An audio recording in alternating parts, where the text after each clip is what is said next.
तो अगेन एक वीडियो बना रहा हूँ, सही है। और ये उन भाइयों के लिए जिनको ट्रेडिंग करना नहीं आता और जिनके पास इन्वेस्टमेंट है और वो प्रॉफिट बनाना चाहती है, सही है। तो आप लोग इजीली मुझे काफ़ी ट्रेडिंग में फॉलो कर सकते हैं, सही है।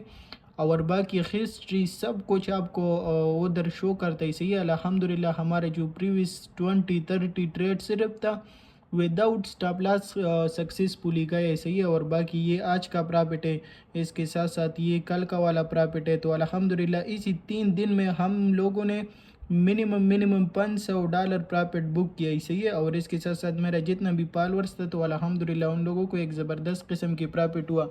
इसके साथ साथ अगर किसी को पता नहीं है या वो अकाउंट बनाना चाहते तो आप लोग इसी चैनल पे आप लोगों को कॉपी ट्रेडिंग का भी वीडियो मिल जाएगा, इसी एक्सचेंज पे अकाउंट बनाने का भी वीडियो मिल जाएगा। तो आप लोग इजीली अकाउंट बना करके मुझे कॉपी ट्रेडिंग में फॉलो कर सकते हैं और एक ज़बरदस्त किस्म की प्रॉफिट गेन